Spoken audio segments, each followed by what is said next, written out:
Welcome to the Shelley Studio Exploring Art. Today I'm working on my art journal, page 2, and the prompt is fabric. I'm using strips of muslin from this rag doll that I made several years ago for a boutique, and it was one I had left over. Using the fluid matte medium to adhere the strips of muslin to the page. I think a soft gel medium probably would have been easier to manipulate, but it all works out in the end. I give it a really good coating of the fluid medium to get it to stick down, and you can see here it's a bit of a struggle because those pieces are very wrinkly. That doll's been packed in a box for a few years now. So now we've got all the pieces down. I'm gonna put a layer of gesso over the top of it just to make it all white. Not a real fan of the muslin color there, and I don't know, I just like it more uniform.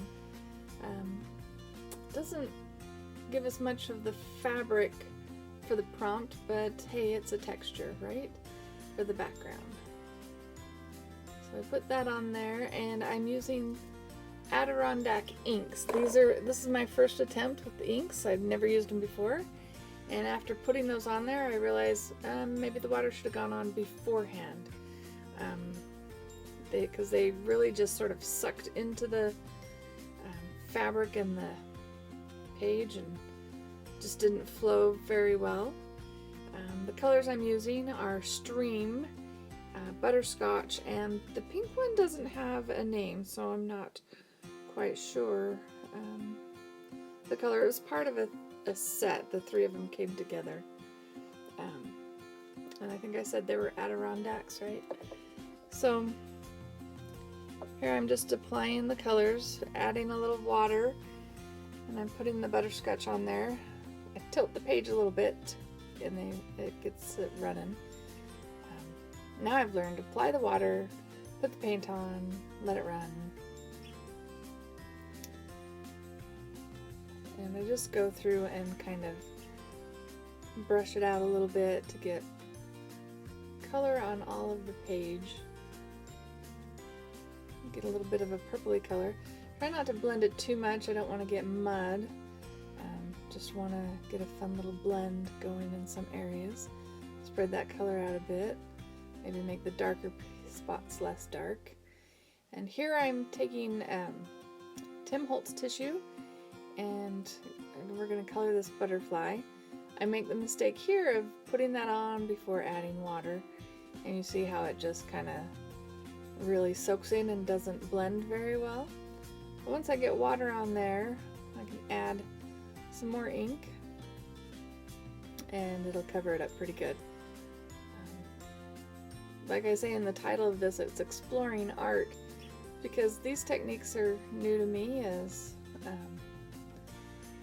a new mixed media artist. I've never used the Adirondack inks before, so I have a little experience on what they're going to do with the different types of surfaces I put them on. So here I'm just blending down some of that purple. The bottom will be a little bit lighter, but it makes a little bit more interesting, so it's not all just dark. I'll blow that dry. Now I'm taking watering it down first. I learned my lesson. Adding the stream color. And then filling out the areas with the brush. And then I'll lift a little bit of it because I think it's too dark. Don't want to overwhelm the whole thing. And blow it dry, and then I fussy cut it out so that I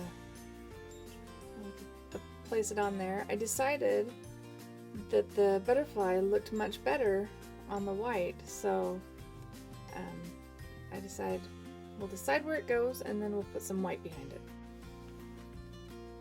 So now we're gonna put a little white paint on there once I decide where I want this butterfly to go. So this is just fluid white craft paint. It's what was handy. Measuring out to make sure it covers everywhere that the butterfly is going to go. Make sure I've got it everywhere. And then we dry that. And it looks pretty good. So now I'm putting the fluid matte medium down again. Glue this down with. Get the butterfly on there and I start brushing, and once I start brushing I notice that the Adirondack inks are not color safe once they've dried, so they started bleeding everywhere. So I decided I'd put a thick coating of the medium on there, rub it around with my fingers, trying not to go off the edges. I still end up with pink all over the edges, and then I try wiping that off and it's not coming, it's just permanent already. So we'll blot off a little bit of that extra matte medium and just let it dry. So here I am blotting it off, and we'll just let it dry. Meantime, while it's drying, I've taken some strips of that same Tim Holtz tissue paper. It had strips of music that were just about the same width as the strips of muslin, so I decided that's what I would put down. Now, these journals I've been creating, they're not thought through in advance. I just go with it. Just come up with the ideas as I go along. I see something and I add it. So there's really no planning in advance. I did kind of want to see what the inks would do. That was about the extent of my planning. Here I'm just putting in a little bit more of that white to cover up the ink that bled. We just want to make it stand out some more again. I'm just blending that white out so it just fades out into the rest of the image. And we'll just go around each side, and I always rotate it. It's easier to paint at a certain angle, so that's what I'm doing, just to make sure I get as close to the edge as I can without going over the top of it. And we'll just keep doing that all the way around until we get it all outlined in the white paint.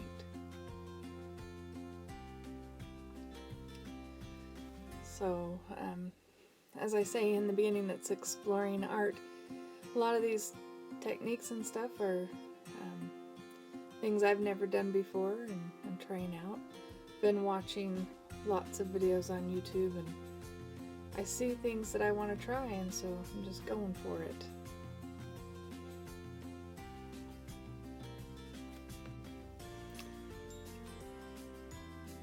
So yeah, I'm just continuing to add some more white to the edge of this butterfly, and now I'm accenting the spaces in between the sheets of music, picking the colors that are already there, just adding a little bit more ink and just going up in between, just giving it a little bit more interest, more definition,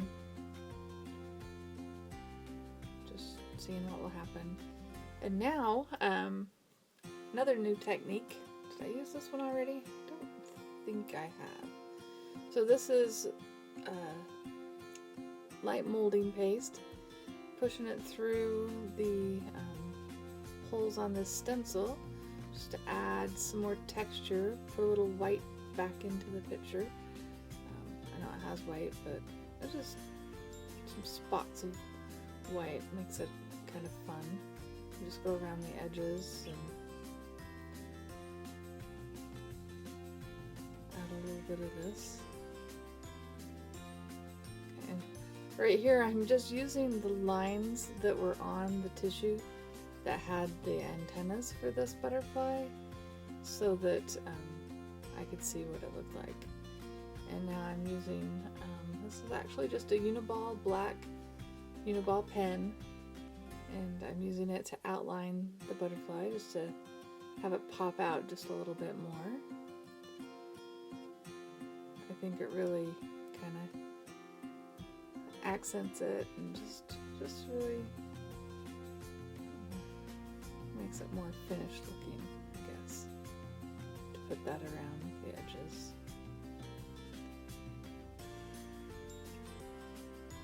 And there we go.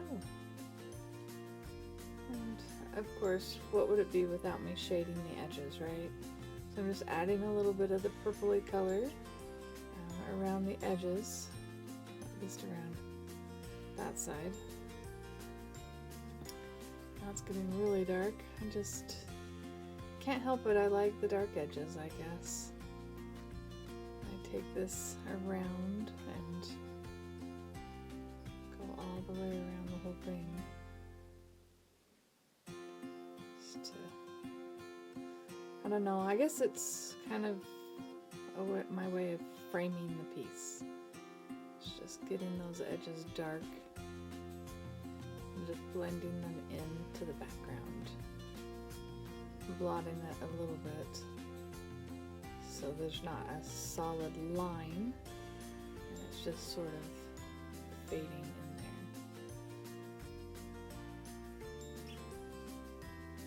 Sorry, my camera jumped a little bit, but you get the idea. I'm just doing it along the bottom. That was a little bit harder with all that texture there. And there we go. Now, I decided it wasn't quite dark enough. I'm adding another coating of that dark, it's almost maroony purple color around the edges one more time. Let's see. Jumps again.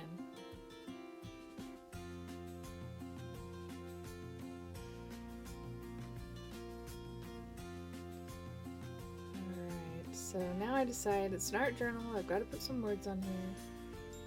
And I'm using the Sharpie poster paint pen. And so I was just inspired to use the words music for your eyes. Because I'd put music on there, and I think, and while I was painting this, I was listening to some sort of music. I don't know, it just sounded right to do music for your eyes. I didn't know that was a quote that was already existing, but apparently it is. So, yes, I go over that a couple of times just to get it dark enough. And then we are done. And here's a couple of close-ups of the butterfly. Oh, I did add art up at the top. So it's art, music for your eyes. And please like, comment, and subscribe if you haven't already. And thanks for watching.